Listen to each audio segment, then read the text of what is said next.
good.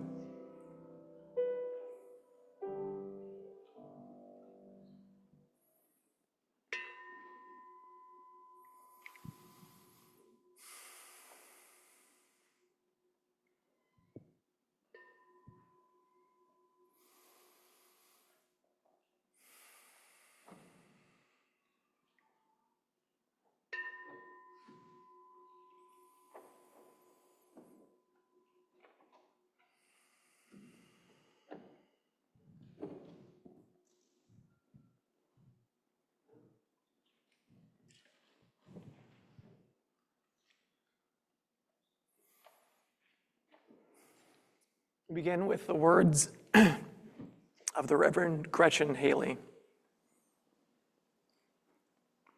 Bring your heart here, your broken, tender heart, weary, worried, disgusted, despairing. Give thanks that you can count yourself among the brokenhearted and the grieving, the disoriented and the afraid. Praise the good news that your heart has not hardened in despair or fear. Ground yourself in the grace that you are not alone in this wishing for another world, a life more certain, a time that made more sense, a confidence in the future, a clarity of what it all means. Every new world begins when we show up in community with our broken hearts and refuse to forget our fear, and also refuse to shut down when we keep singing and praying and sighing. When we stay put in the arena, when we find joy, even here, laughter and joy and courage, beyond what we could have ever managed on our own, courage to keep our hearts open, knowing they'll keep on breaking. Courage to let what is beautiful be even bigger than what is broken. And courage to let this ending be also a beginning. To accept this day, this moment, these people, this hour as a gift. And to say again and again, thank you. Come and let us worship together. I invite you to rise in body or in spirit and join in singing Love Will Guide Us. It's number 131 in your hymnal, in your gray hymnal.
Inside us will lead the way.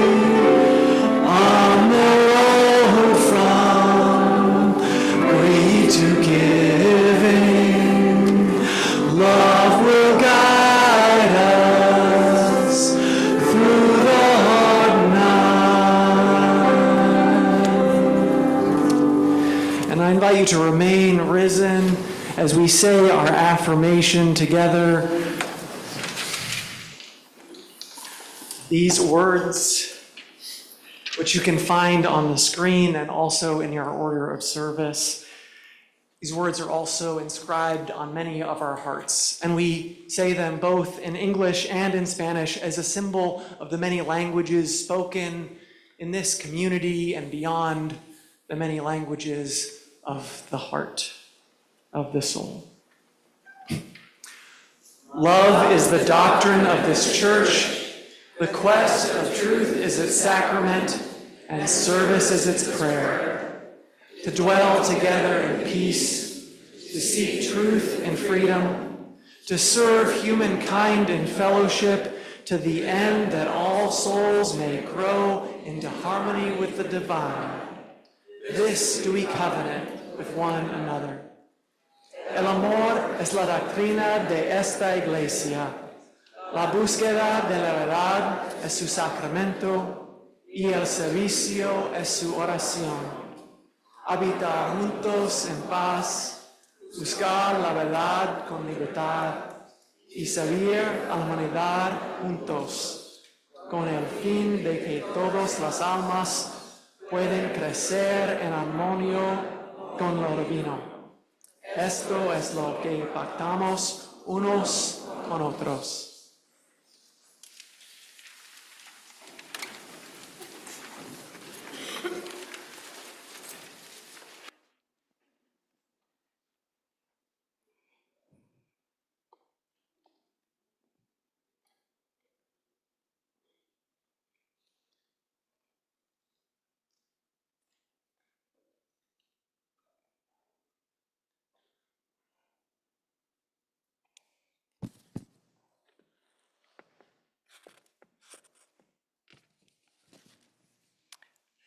We light this candle in recognition of the Tamian and Muwekma Ohlone indigenous people who were the first humans to inhabit and sustain this land thousands of years before settler colonizers arrived.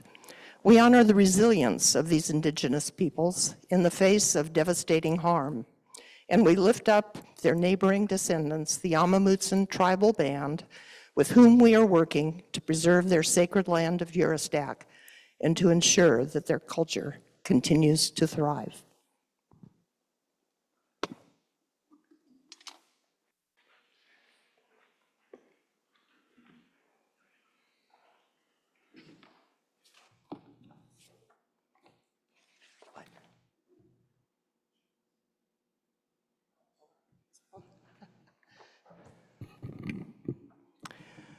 Welcome to the First Unitarian Church of San Jose, where our mission is to make love visible in all that we say and do. My name is Mary Martin. My pronouns are she and her, and it's my pleasure to be your worship associate today. Whether you are visiting us for the 100th time or this is your first time here, whoever you are, wherever you come from, whatever your accent, whoever you love, whatever religious belief you hold, you are welcome here. You are welcome here just as you are. Ours is a faith that affirms that we need not to think or believe alike. Our aspiration is that we love alike. And by that, we don't mean a warm, fuzzy feeling, but rather a real and tangible caring for each other, for every person, and for the whole world. We affirm that every person is worthy and that every person deserves love. And we are firmly committed to this world and to the struggle to make it a paradise here for the living. You matter, and you are welcome here. If you're new today, please join us after the service in the social hall there for refreshments and conversation. You can also visit the welcome table, where there's information about Unitarian Universalism and activities, excuse me just a minute, and activities at this church, and where you can sign up to receive our weekly e-news. I also want to extend a special welcome to all the youth who are here this weekend for the Fall Con of Young Religious Unitarian Universalists of the Pacific. It's good to have you here this morning.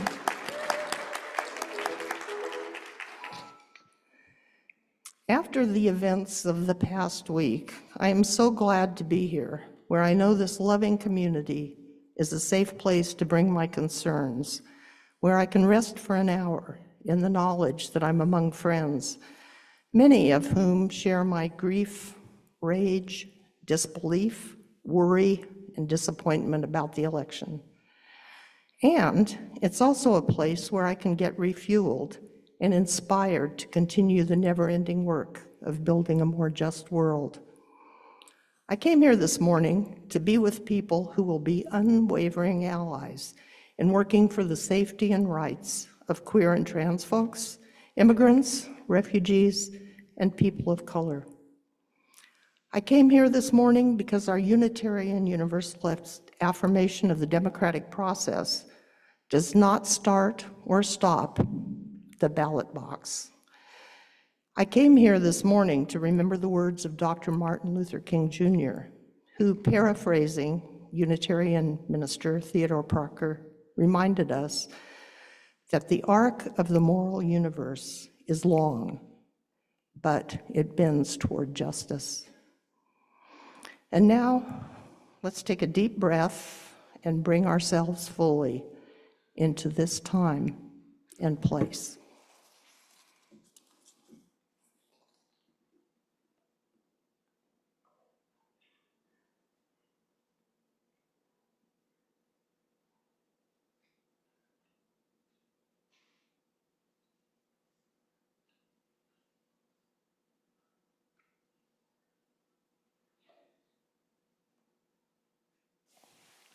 I wanted to come up earlier to light the chalice because we're used to lighting the chalice earlier in the service. And I was so used to that I forgot that I had moved it to later, because this morning for our story for all ages, which I'll get to in a minute, it's a little bit of a reflection on our chalice.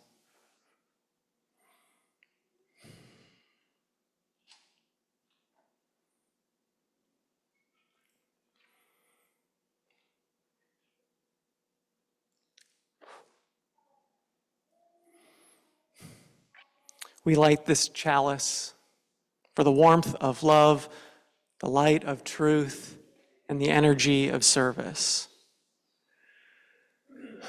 So, for our story for all ages, I would like to invite the young folks and any young at heart who want to come down and join me here for our story.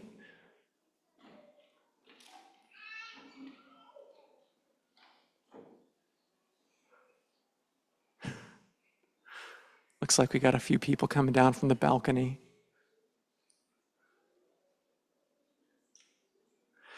So, this past week has been difficult for many of us. A lot of people worried about our country, about what the future holds. And so I want to tell you a story about hope and about love and care during a difficult time.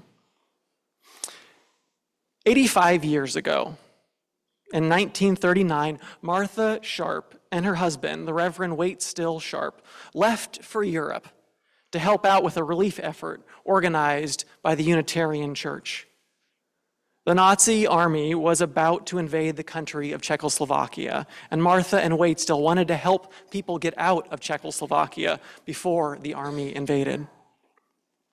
Many families, especially those who were Jewish, had to leave their homes quickly, and Martha and Reverend Waite Still helped them travel to someplace safe, like England or the United States.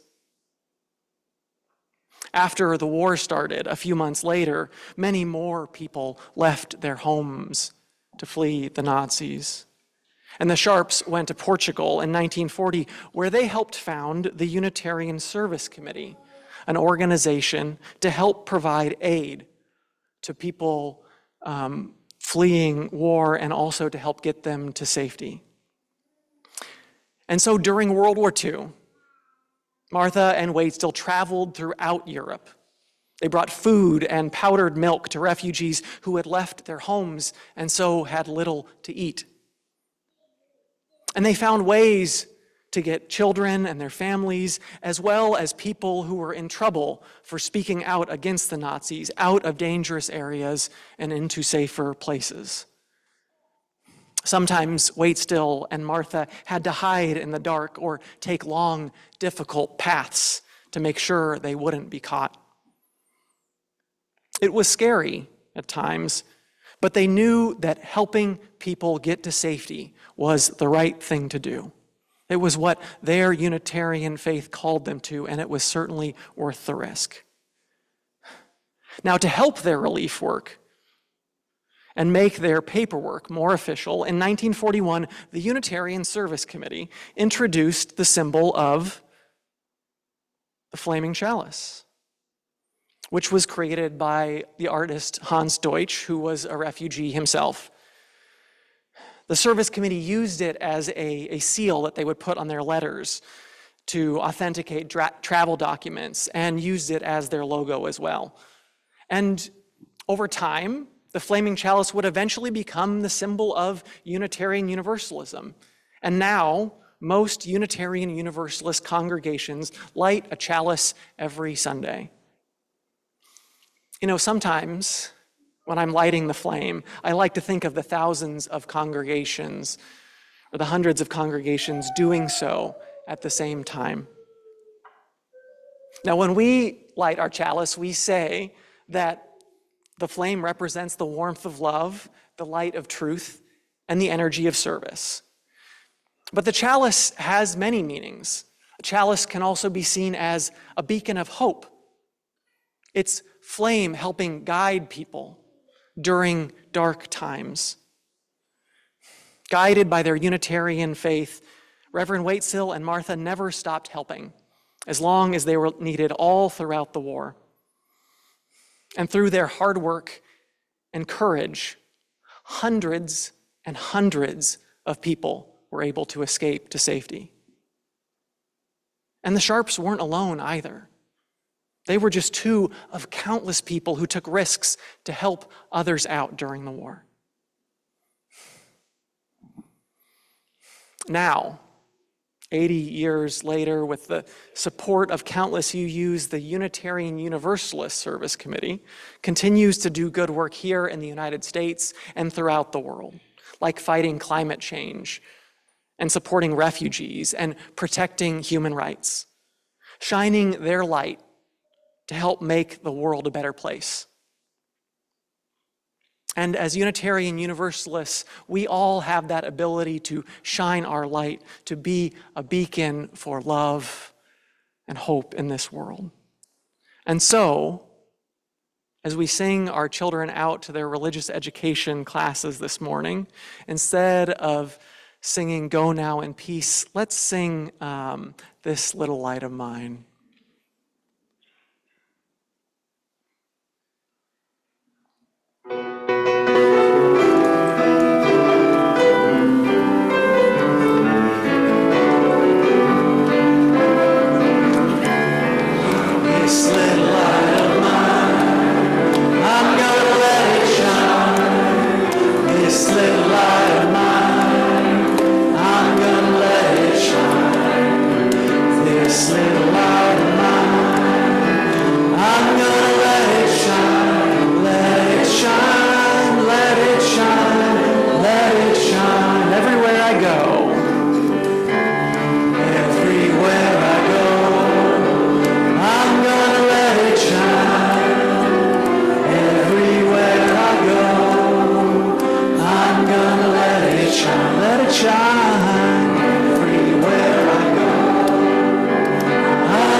for an organization that is doing good work in the world. And our special collection for November is More Than Sex Ed. And I'm pleased to introduce our virtual guest, Emelinda McLean, to share about it. Now, for some of you, Emelinda may need no introduction because she grew up here in this church. She was active in the youth group here and as well as around the district as the team, attending cons just like the one held here this weekend.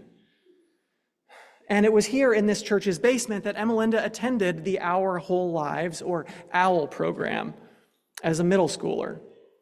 Now, Our Whole Lives is a lifespan sexuality education program developed by the Unitarian Universalist Association with curricula for kindergartners through adults to teach sex ed in a way that centers our values of love, respect, dignity, justice, and inclusion.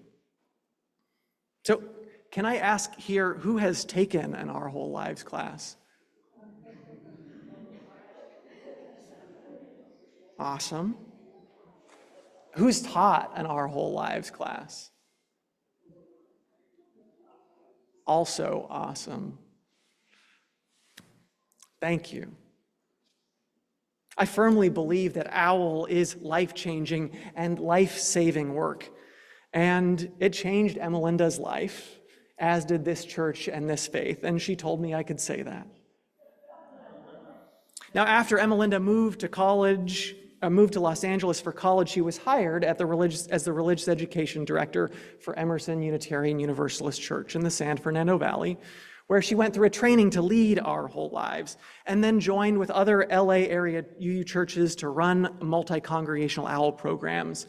And their team of teachers realized how much they wanted this great education program to reach more young people than those who were just showing up at church. And so they started More Than Sex Ed. A couple of years later, I was called as minister to Emerson UU Church, where I had the distinct pleasure of working with Emelinda and becoming friends with her as well. And when it came time for her to leave Emerson in order to serve More Than Sex Ed full-time, I will tell you, I was certainly sad to see her go. She was and is great. But I also enthusiastically supported her calling to bring this great program to children and youth of California who aren't lucky enough to grow up in a UU church. And now, after that long introduction, I'll turn it over to Emelinda.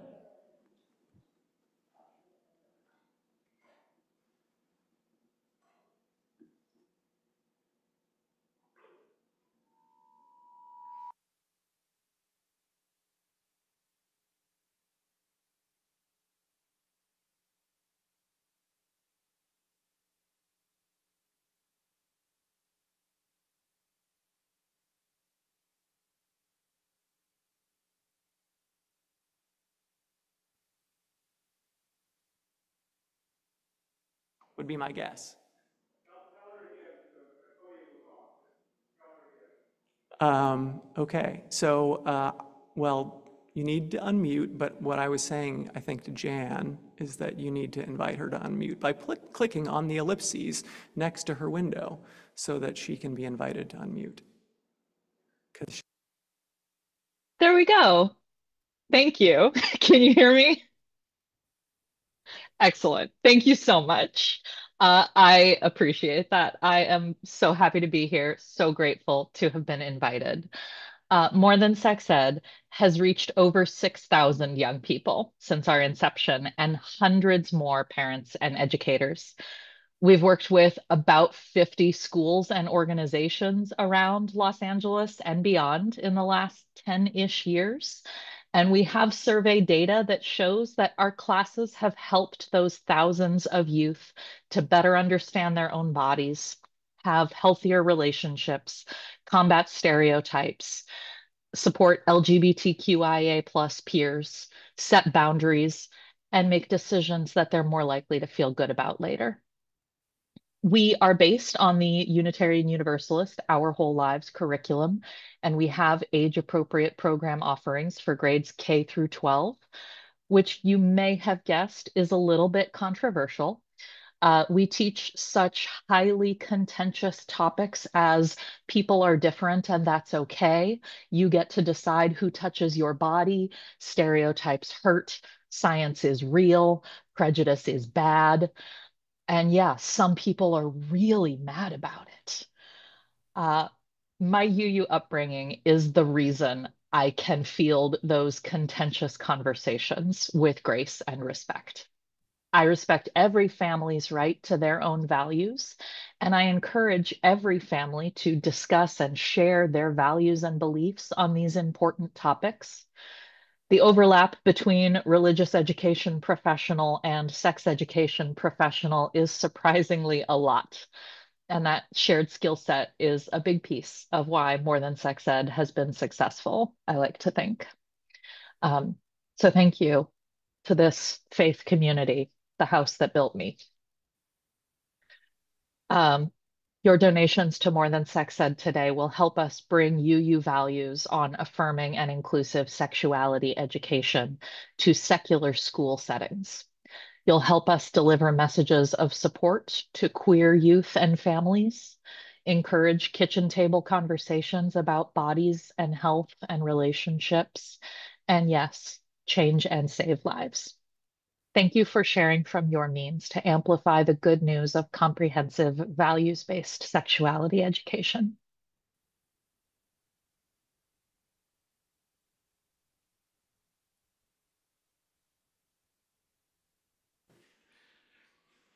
There we go.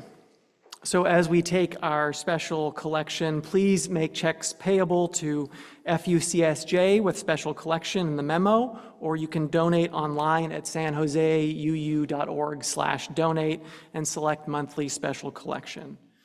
Our offering will now be gratefully received.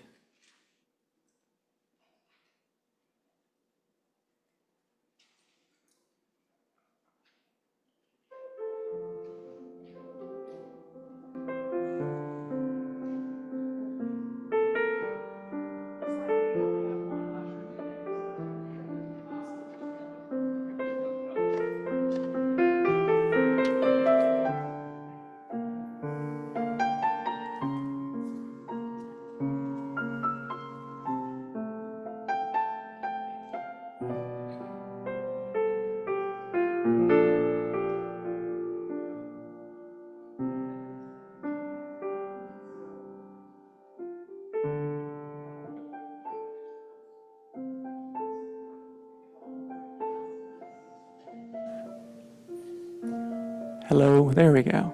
A couple quick announcements while our collection is taken.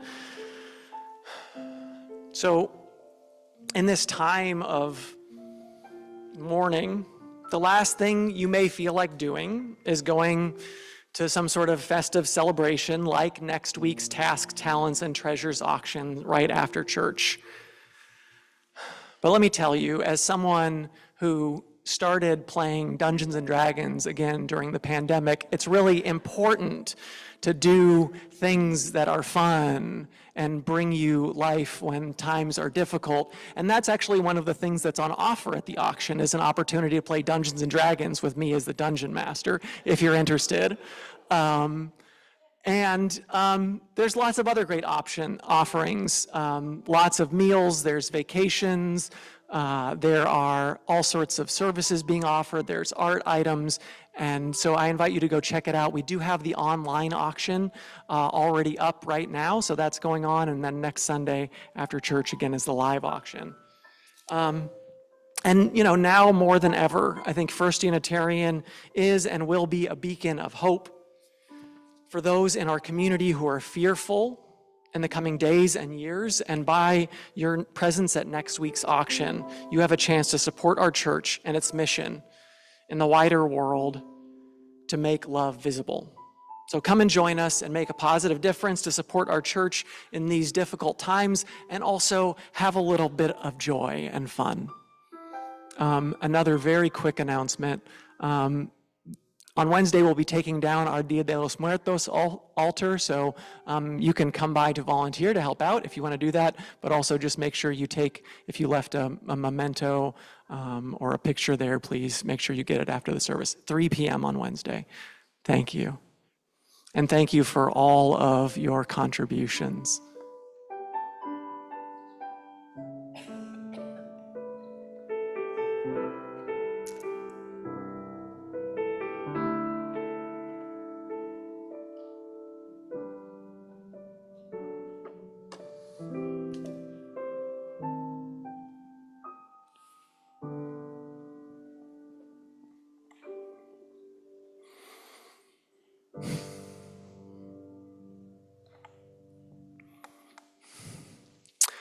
So, obviously, a lot of us come with heavy hearts this morning. We have a lot of grief on our minds. And so I invite you to engage with me in a ritual.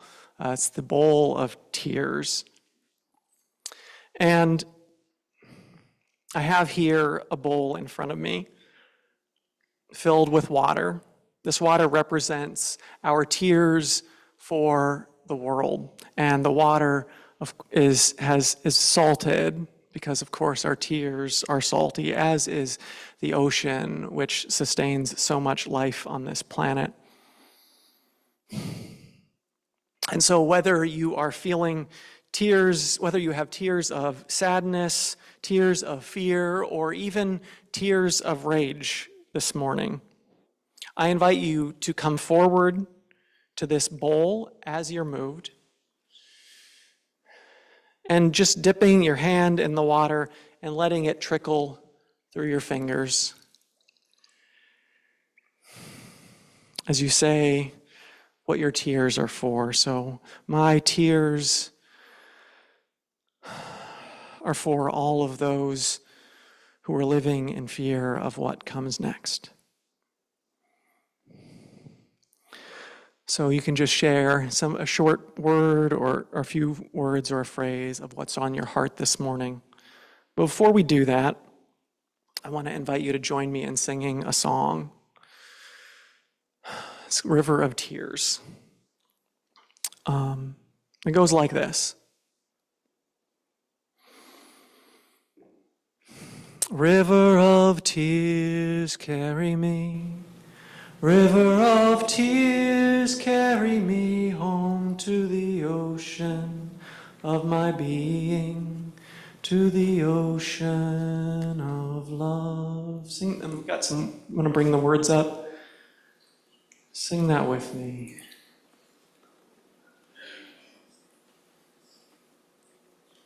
We'll sing it through and eventually the words will come up. River of tears, carry me.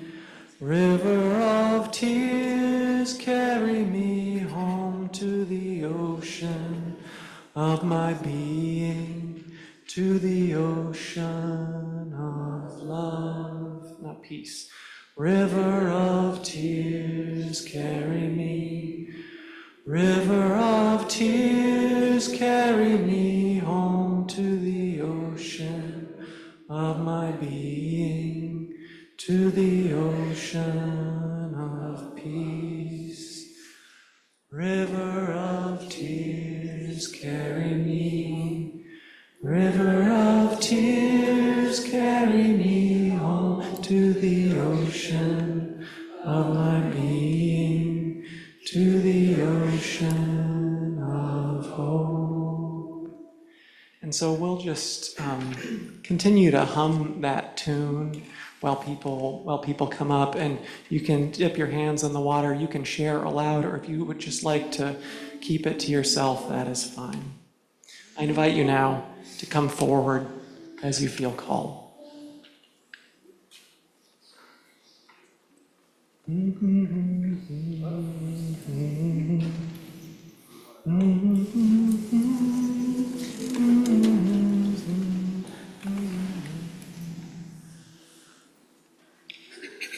This is tears for the possibility of what might happen to my trans nieces and nephews.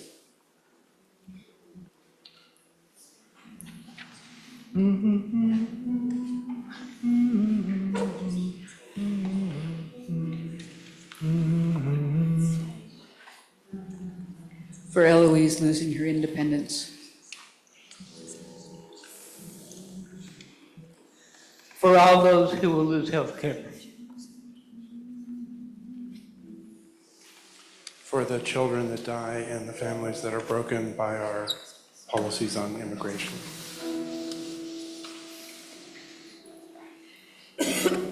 My tears are for the people whom I have hurt by agreeing with others, saying that they are stupid for the way they voted.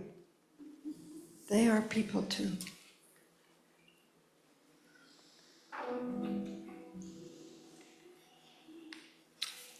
My tears are for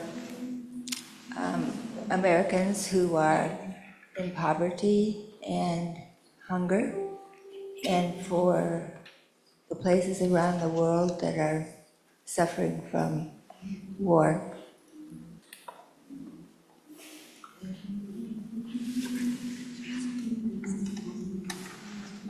My tears are for the people with uteruses who do not have agency over their own bodies because of government interference. My tears are for children at the border. My tears are for the climate, and all of the time lost. My tears are for young men and boys who look for an example and are seeing the wrong ones and are learning all the wrong lessons.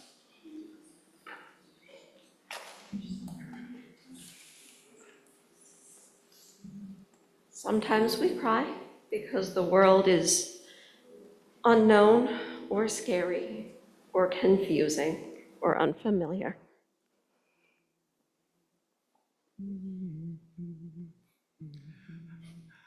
My tears are for funding for senior care, most especially my own mother.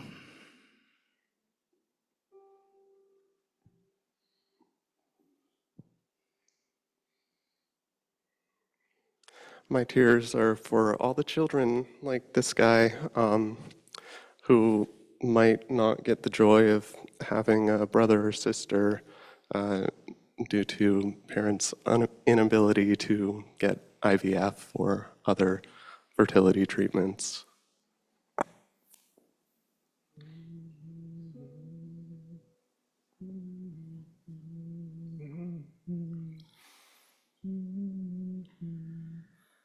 My tears are for the people of Gaza, and that hope still seems so far away for them.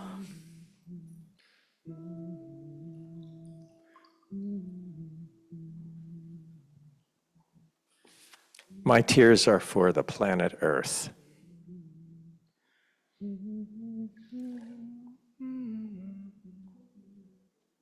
My tears are for the untold thousands of people whose lives will be very negatively affected by the administration.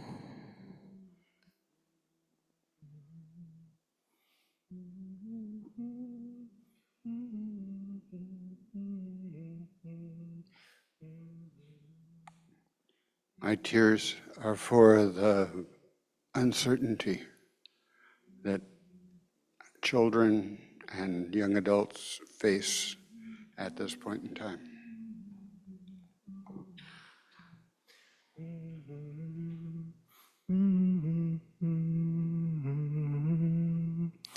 River of tears, carry me.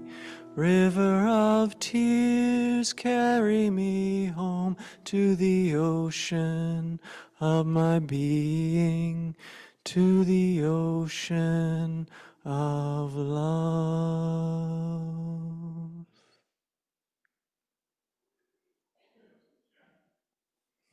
Things in the chat. Thank you for the reminder. Tears are for everyone who lost loved ones in the pandemic, who feel their loss all over again now. Tears for the environment and for the people at war, especially women and children in Gaza.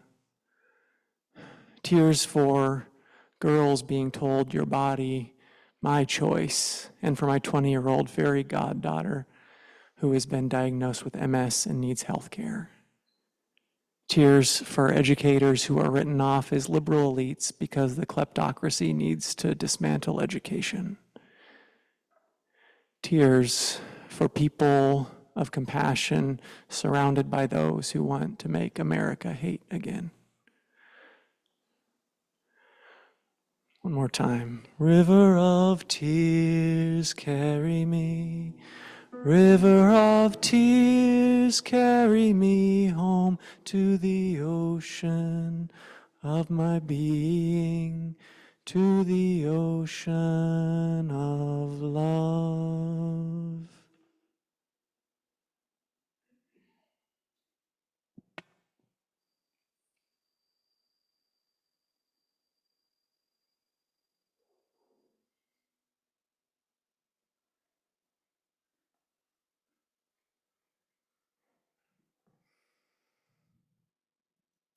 I now invite you to join me in a spirit of meditation or prayer.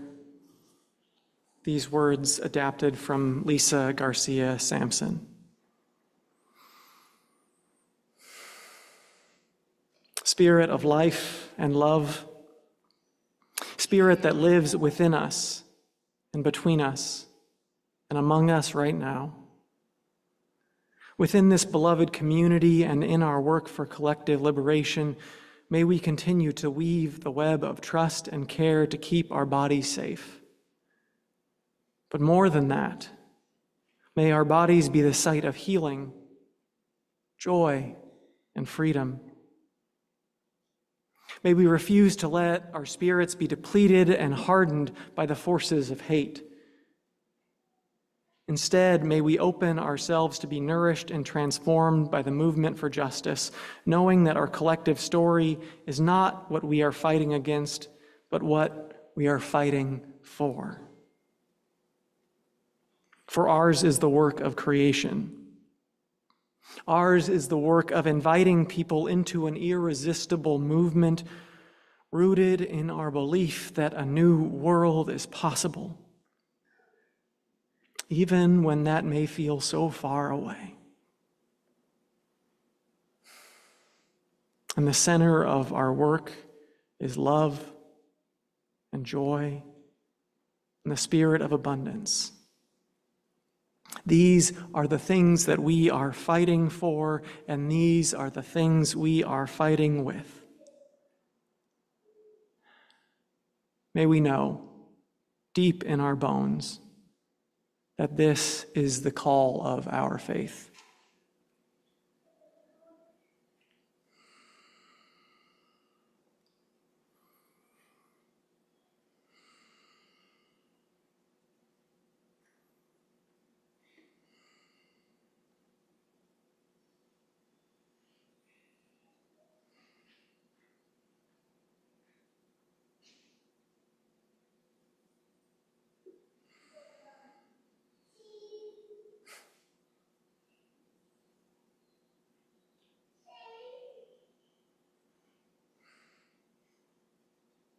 Amen, and blessed be.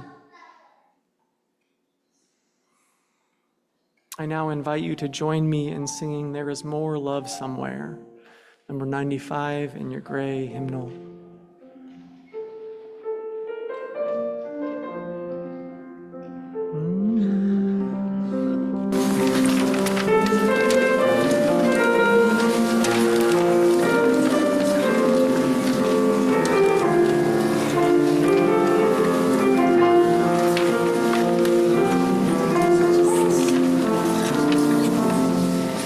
There is more love somewhere.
Our reading is titled The Day After by Carrie Newcomer. Revolution is finding your horizon and then walking toward it, knowing that you will be walking for a very long while, or always, because the process of getting there, because bringing in a better world, will take more than your one lifetime.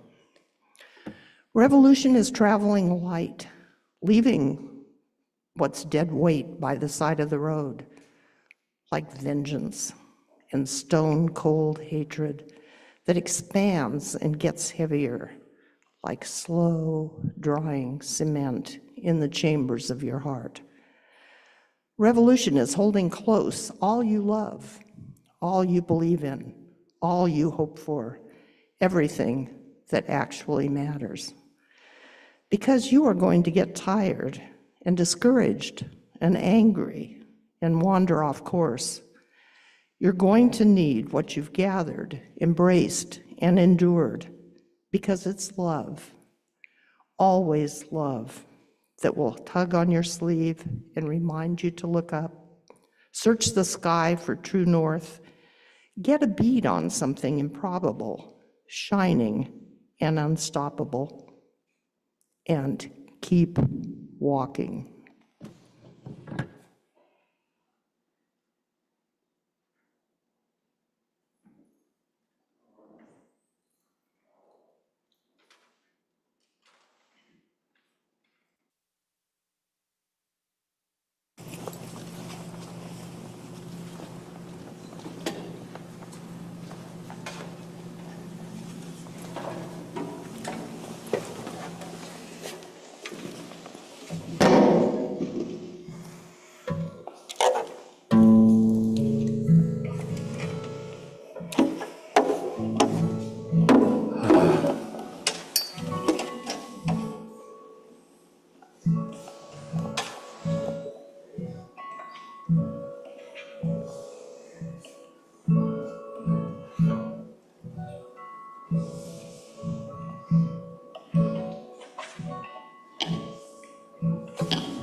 To sing a song about hope. I'm not inspired much right now, but even so, I came out here to sing a song, so here I go. I guess I think that if I tinker long enough, one might appear. And look, it's here. One verse is done, the work's begun.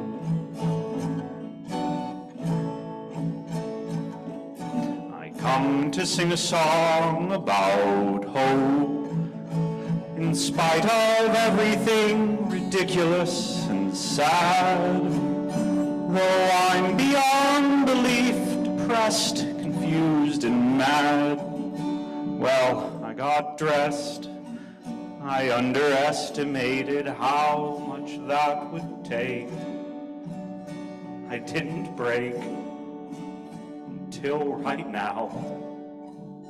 I sing of hope and don't know how.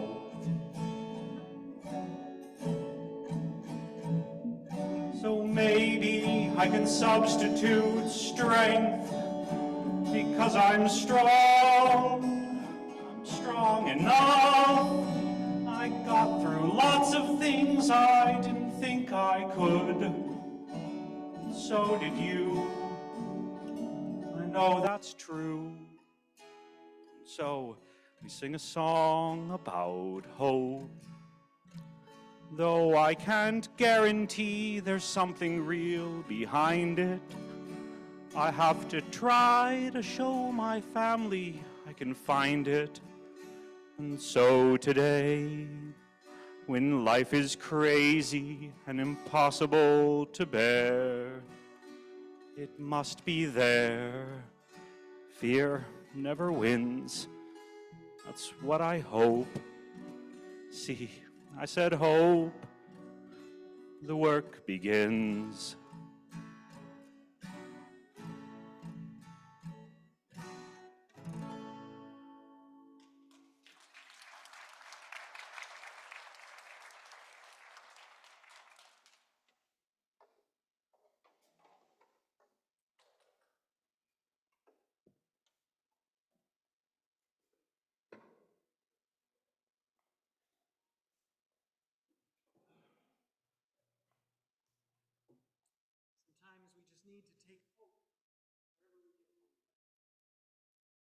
Thank you for offering that.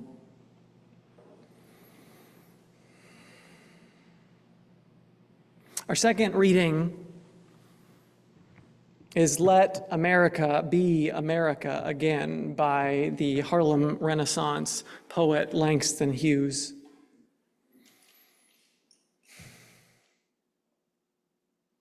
Let America be America again. Let it be the dream it used to be. Let it be the pioneer on the plain seeking a home where he himself is free.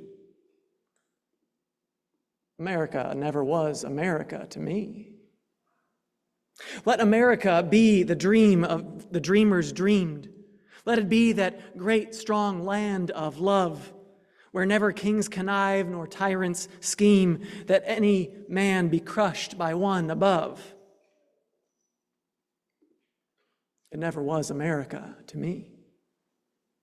Oh, let my land be a land where liberty is crowned with no false patriotic wreath, but opportunity is real and life is free. Equality is in the air we breathe.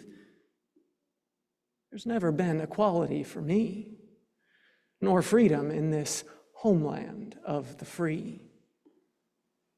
Say, who are you that mumbles in the dark? And who are you that draws your veil across the stars? I am the poor white, fooled and pushed apart.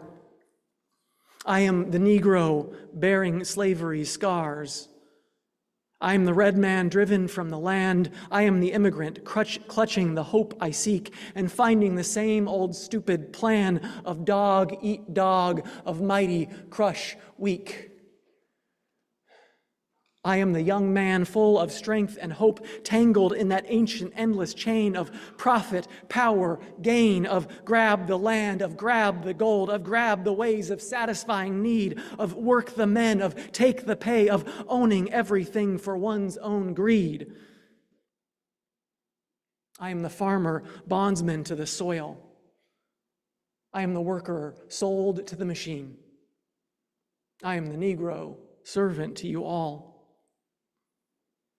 I am the people, humble, hungry, mean, hungry yet today despite the dream, beaten yet today. Oh, pioneers, I am the man who never got ahead, the poorest worker bartered through the years.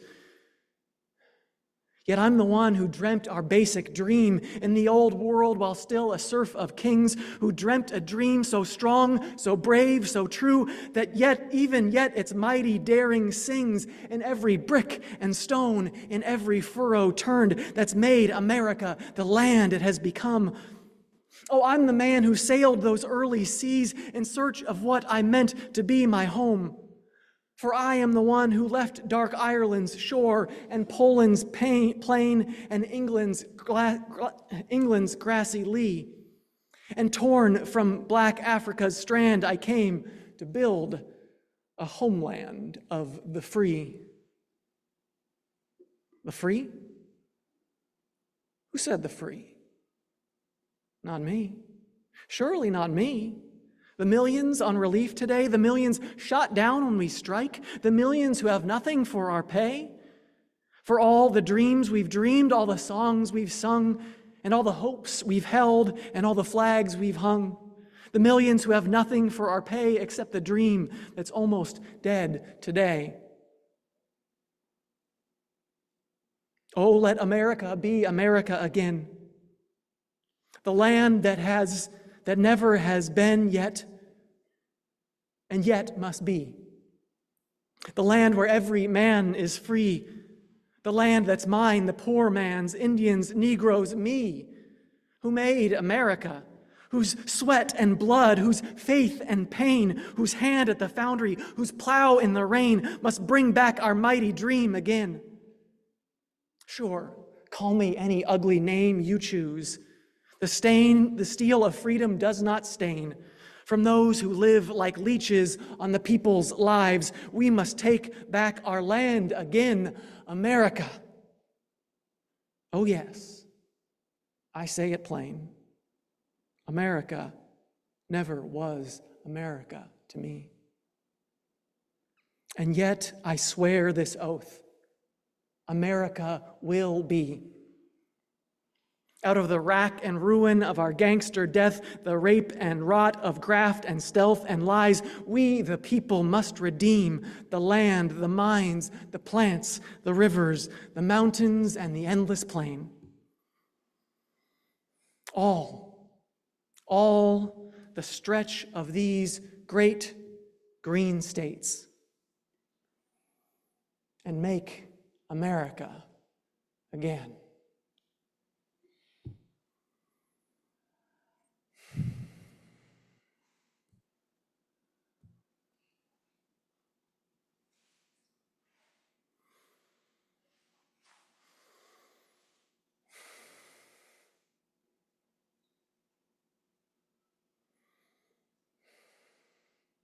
This is not the sermon I was hoping to deliver today. I was not planning to deliver, although I knew it was possible. When I originally titled this service, "What Comes Next?" that seemed like a good enough title at a time where I didn't know what the outcome would be, but by Wednesday, that title felt inadequate. And as I struggled with what to write, I felt perhaps the title should be, "There Are Just No Words." But you can probably see the problem there. I will say I was more prepared than I was in 2016. That time I felt both a sense of despair, but also a resolution for the fight ahead that quickly developed. This time it didn't hurt as much because I already knew our country was capable of electing a hateful, lying, racist, sexist, xenophobic, unhinged, petty, insecure, autocratic bully. I heard someone say narcissist. I messed that out. I left that out. It goes with insecure. And felon. Well, I didn't know there was a felon back then. In 2016, I remember clinging to the popular vote total in the days after the election where Clinton's lead kept expanding day after day as some proof, some comfort that this wasn't who we as a country were. Although it was, and is, and yet this time, he even won the popular vote. Now, my bright spot is being grateful to be living in a county where Harris beat Trump by significantly more than 2-1. I think Trump got less than 29% of the vote. But at the same time, when I was talking to my friend, who on election night repeatedly said, "Well, at least we're in California," that felt like cold comfort. Thinking about all those who live in places where they are under attack, indeed, even people here in California, here in this county.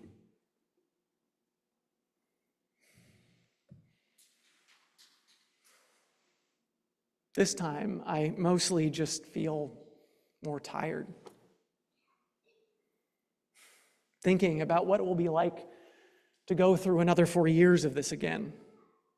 Unable to summon the angry fight that I had in 2016, although I'm sure I will find it again. As some of you know, I now have the dubious distinction of starting both of my ministries 3 months before Donald Trump was elected president. It's not an experience I would wish for anyone, do not recommend,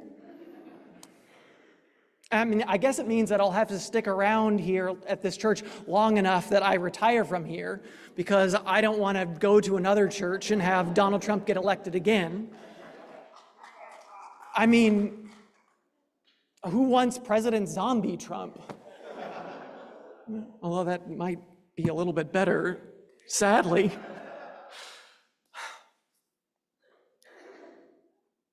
This year, I take comfort in knowing that we have been through this before and survived,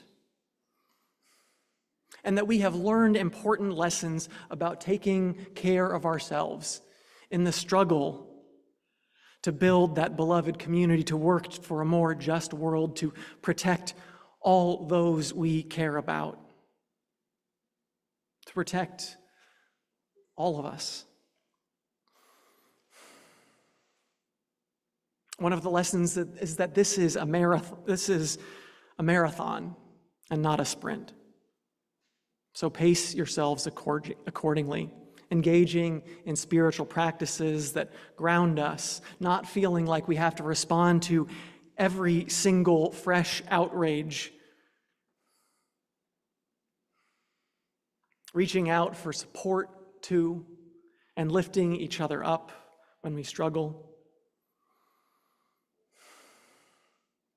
It's important too, whatever you're feeling right now, to honor your feelings. So many of us are deeply disappointed, distressed, despairing, perhaps especially those who worked so hard to get out the vote, writing hundreds, thousands of letters and postcards, making phone calls, going door to door, donating to try to save our country, to save our beloveds, to save our world, only to end up here. And so honor your feelings, tend to them, and yet please, again, don't feel like you have to hold them alone. Reach out for support to one another and lift up those who need support. And that means we also have to be kind to each other. Last month, I talked about how at my previous congregation, as I'm sure was true at just about every Unitarian Universalist congregation, the fear, the anxiety, the anger that folks were feeling were being misdirected at each other. And so I'm going to invite you again, and this isn't the last time you'll hear it, partly because I need reminding too, that we need to offer each other grace and love during this difficult time, because it is already hard enough.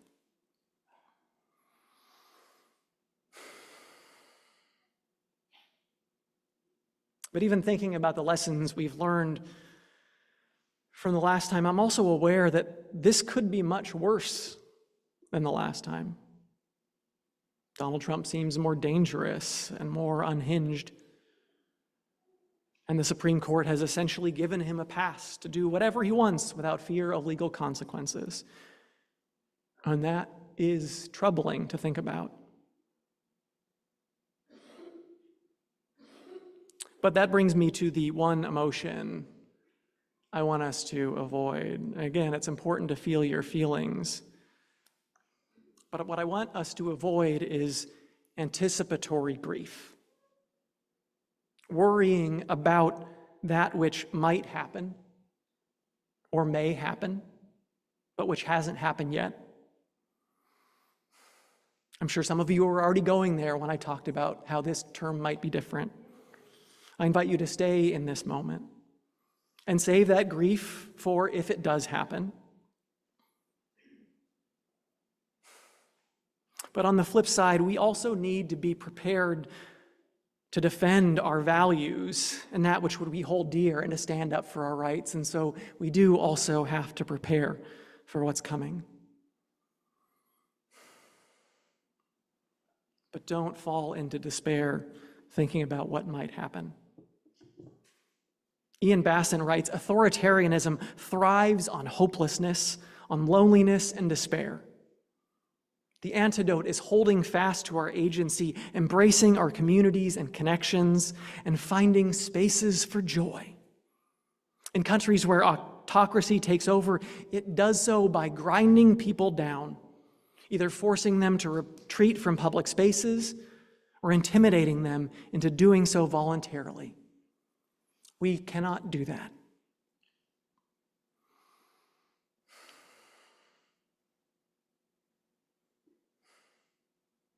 I was talking to someone who felt like it was wrong this past week to be enjoying the bird song while out for a walk, or savoring a piece of chocolate, or joking with friends at a time like this.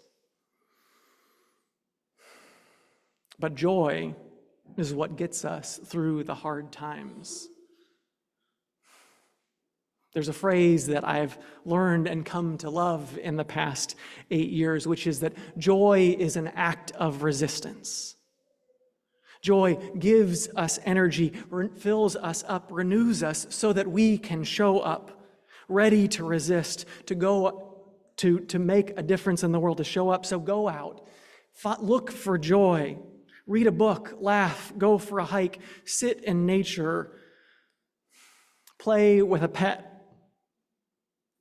Enjoy those things because they can't take that away from you.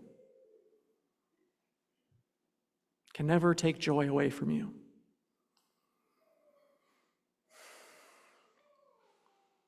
I want to share again a quote from author and activist Rebecca Solnit that I shared at our Wednesday night vigil here. They want you to feel powerless and to surrender and to let them trample everything, and you are not going to let them. You are not giving up, and neither am I. The fact that we cannot save everything does not mean we cannot save anything. And anything we can save is worth saving. You may need to grieve or scream or take time off, but you have a role. You have a role. No matter what.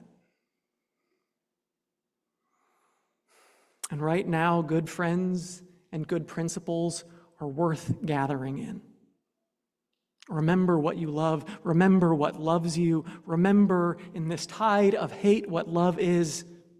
The pain you feel is because of what you love.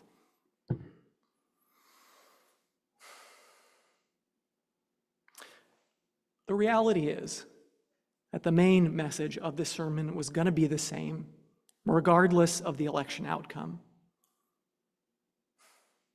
Of continuing to work for love, to center love. Of making love visible in the world. And to bring that love to bear in reshaping this country into one that lives out the promise of America, still unfulfilled. Trump claims he alone can make America great again, but as Langston Hughes' poem reminds us, America has never been great.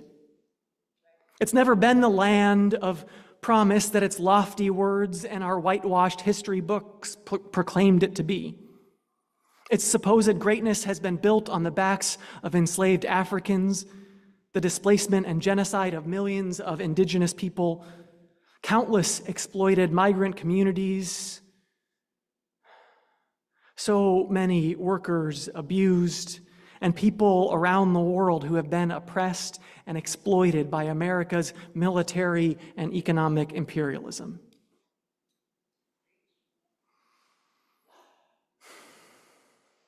And Langston Hughes, of course, also lifts up the poor white.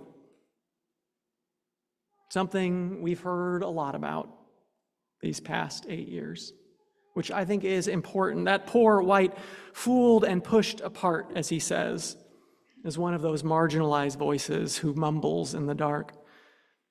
Now, I don't actually know what Hughes meant by fooled and pushed apart, but what it brings to mind is the preeminent Black civil rights activist W.E.B. Du Bois, who wrote that same year as Langston Hughes' poem in his essay, Black Reconstruction in America, about the way the white ruling class drove, I quote, drove such a wedge between the white and black workers that their probably are not today in the world two groups of workers with practically identical interests who hate and fear each other so deeply and persistently.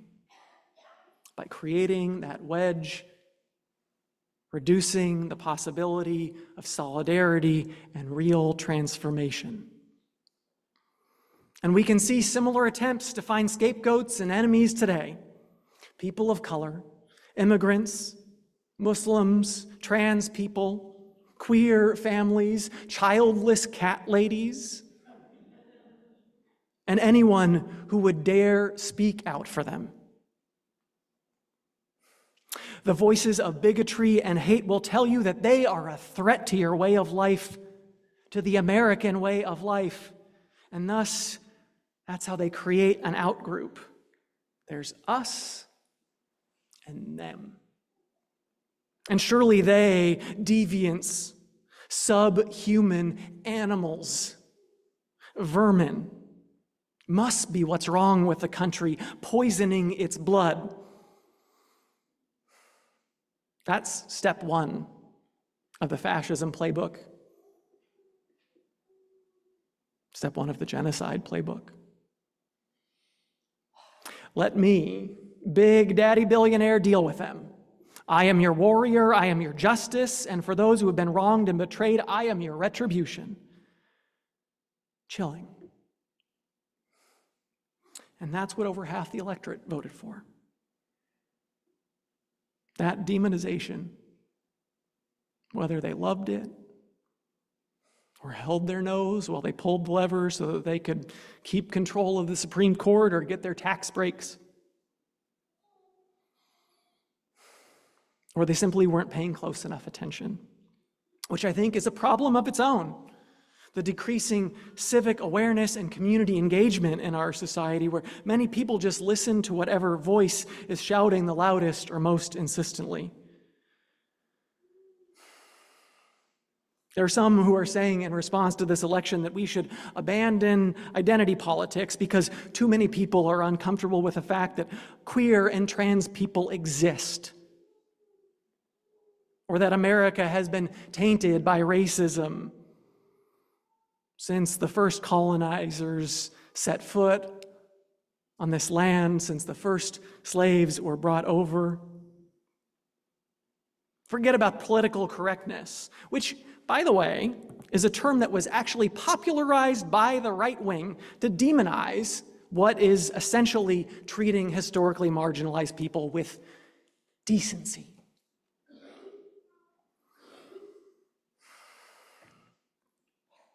And yet, I think there's something to that there in all of the speculating about what went wrong, what needs to be done different. And I think it is needing to look out for the poor, the working class. I know we have diversity amongst us, and many of us are comfortable, and so it can be hard to resonate with that.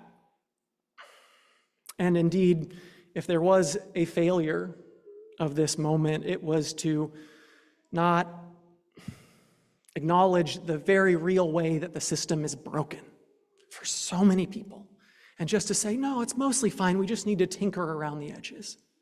No, friends, we need a transformation in this society. And that means we must fight for the interests of the white working class, but not just the white working class, but the entire working class, and remember the countless times in our history when elites have used race as a way to divide the disenfranchised, all the way back to Bacon's Rebellion, when masters offered white indentured servants 40 acres and a gun if they broke ranks with the Africans and Native Americans. Because the only way we're going to get through this is if we show up for each other, to protect the rights of all of the disenfranchised, to fight for the climate and the environment so that future generations and young folks already born have a chance of not just surviving, but thriving. And so, In the days and weeks and months ahead, I hope you will join with me, join with us to organize, to hold our elected officials accountable, to join in solidarity with those most vulnerable and build power within our communities, and to always act out of love.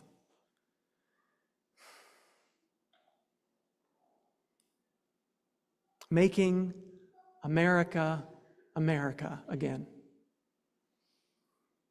A land it never was, and yet must be.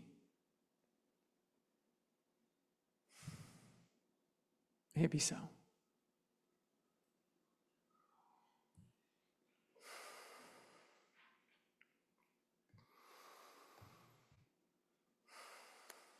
I invite you to rise in body or in spirit for our closing hymn.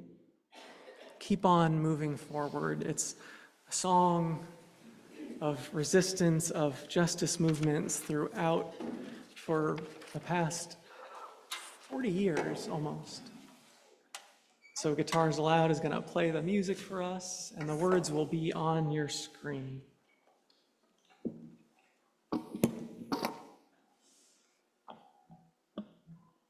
So I will be calling out the next words. You'll see them up on the screen, and Reverend Matthew may also call out additional ones.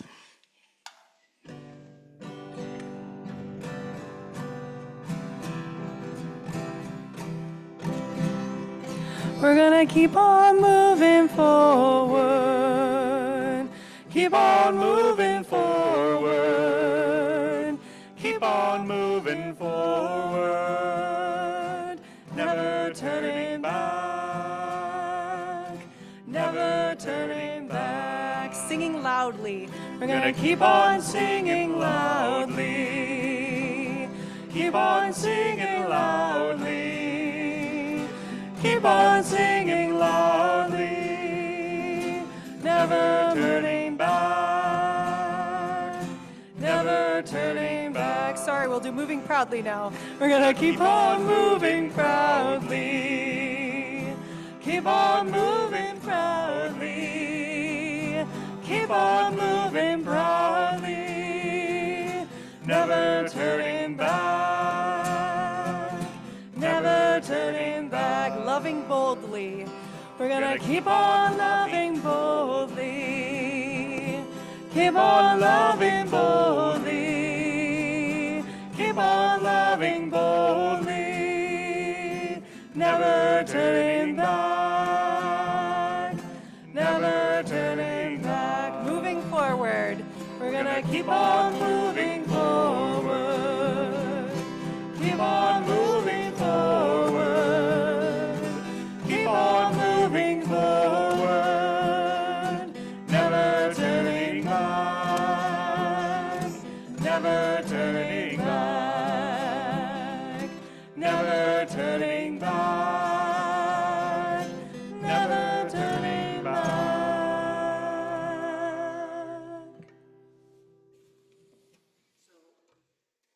Thank you so much for playing.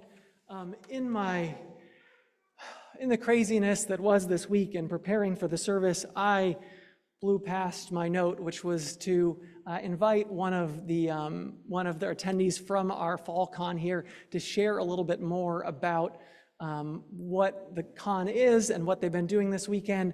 And so, but I'm gonna do our benediction first, so that since you're all standing already, and then you can sit down to hear from them. And I apologize. And so I invite you now to reach out and join hands.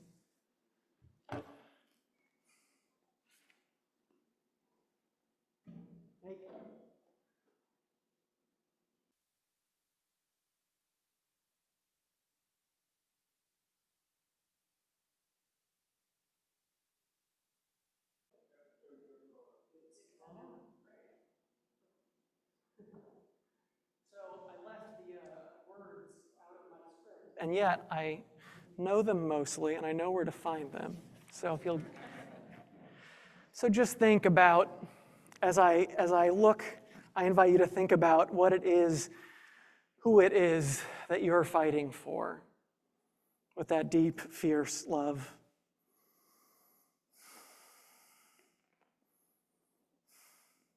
Who you'll join together with during this difficult time. I close with the words of the Reverend Wayne Arneson. Take courage, friends. The way is often hard, the path is never clear, and the stakes are very high. Take courage, for deep down there is another truth. You are not alone. Amen and blessed be.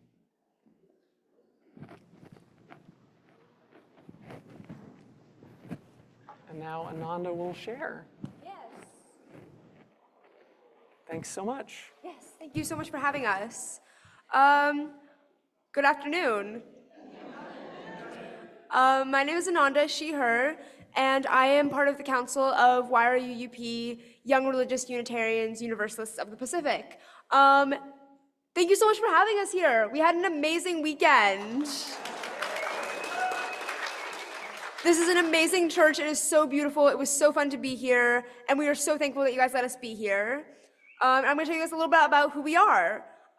So we are a UU youth-run organization, and it is entirely run by youth for youth. It is run by the attendees. We take on all of the leadership.